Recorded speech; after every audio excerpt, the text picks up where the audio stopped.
Happy New Year, folks! Decent Prosecco. I'm Taeha, and I think Korean food should be approachable. And for the new year, my resolution is to... eat more vegetables. Sounds about right.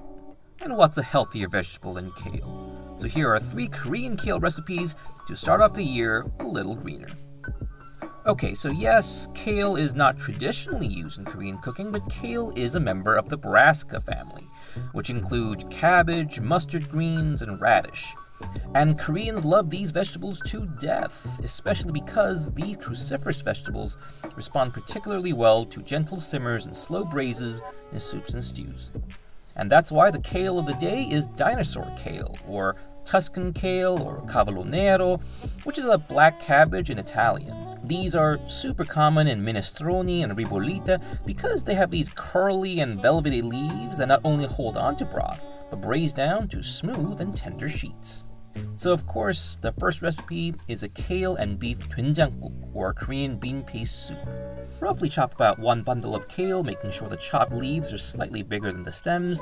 This is to make sure they cook evenly. I'll also take 1 medium firm to hard tofu and cube them as well.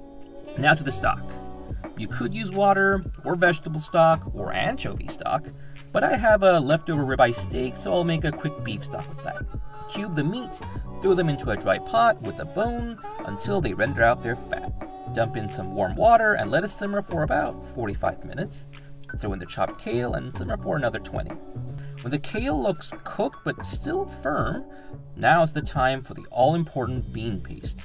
For 1.5 cups of water, I'd put in about 1 tablespoon of the stuff, but really it is up to your taste.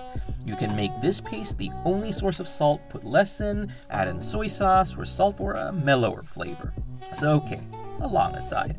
So it's really tempting to use Japanese miso, which is a lot more common at least in North American grocery stores, and that'll taste really good too, but it just won't taste very Korean at that point. And that's because miso is a lot sweeter and less earthy than the Korean counterpart.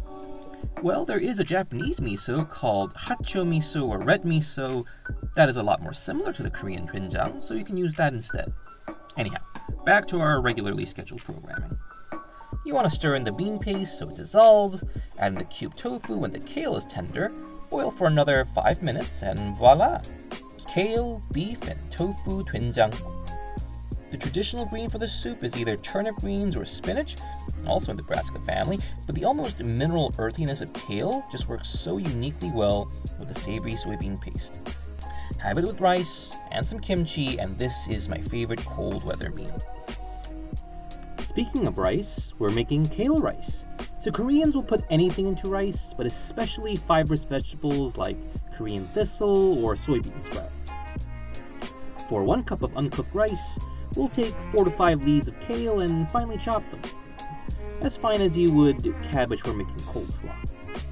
And we're going to gently fry the kale in 1 tablespoon of sesame oil to remove some excess moisture, for about 3 to 5 minutes with a small pinch of salt. And now for the rice. Wash your 1 cup of medium grain rice until the water runs clear, stir in the half-cooked kale, and add just under 1 cup of water alongside the rice. You would normally add in a little more for regular rice, but we're accounting for the moisture of the kale here. Okay, another PSA. Obviously, I'm using a rice cooker here, but if you don't have one, you can do this in a heavy bottom pot or saucepan with the same ratio and cook on the stovetop by bringing it up to a boil and simmering it on the lowest flame for about 20 minutes. And that's how you cook any rice without a rice cooker. And when the rice is done, you can eat it as is. The Koreans always make a dressing for special rice dishes like this one. It's usually a combination of 1 or 2 spring onions, 2 to 3 ratio of soy sauce and water, a tablespoon or so of Korean chili powder, and a drizzle of sesame oil. Word of wisdom, when mixing this sauce into the rice, add a small spoon to start, since it can get really salty. And also be careful because I always eat way too much of this stuff in one sitting. Okay, so we have soup, we have rice, now we need a main dish. How about fish? Since we're treating kale like any other cruciferous vegetable, the Korean thing to do is smother it in chili and garlic, and we'll braise some fish on top of it, calling it 생선조림. The traditional fish of choice here is an oily fish like mackerel or Pacific sari, but I'm using salmon today, which also works quite well. The braising sauce is 3 tablespoons of soy sauce, the same of chili powder, 1 teaspoon each of sugar and black pepper, and of course a generous tablespoon of minced garlic. And if you bother to get that Korean soybean paste, add a teaspoon of that in here as well. You can reduce any unwanted fishiness. And now for the mise en place. Chop half a large onion into strips, 2 to 3 medium potatoes like Yukon Gold into thin discs, and about 4 to 5 spring onions into thick matchsticks. I'm also adding in 1 serrano pepper for a extra fresh and fruity heat.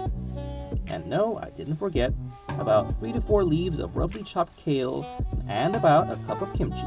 Older and funkier the better. And finally, this is a very Korean and very optional vegetable, but a cup of rehydrated and parboiled gosari, or dried fern break. Yes, this is the same stuff dinosaurs used to. Now we're ready to assemble and braise. In a medium pot, add a layer of potato at the bottom, then the kimchi, then the dinosaur kale, then the dinosaur fern break, then the onion, and the chili. I guess this is similar to the Portuguese caldeirada de peixe, which layers the firmest ingredients at the bottom. Bring the pot over to the stove, spoon on the sauce, pour in a 1/4 cup of water to prevent any stickage, heat on medium, and cook for about 5 to 7 minutes. Now you might be wondering, where's the fish? Well, if we put the fish in now, by the time the potato is cooked, the fish will be very, very overcooked. So we're putting them in halfway, which is about now. Put the lid back on and cook for another 3 to 5 minutes. Taste your cooking broth, and if it's not salty enough, I recommend a small drizzle of fish sauce for an extra fishy kick. So you might be wondering, what's the point of kale in this dish? Well, first, don't knock it till you try it, and second, it's all about the contrast of textures and flavors. The oiliness of the fish, contrasted by the earthiness of the kale, all enveloped in a spicy, savory sauce. And there you go. Again, these are just 3 recipes of what a Korean might do with kale. Like I said, you could use kale in place of any sturdy greens in a Korean recipe, and it really wouldn't look out of place. Huh. That reminds me. Note to self, kale kimchi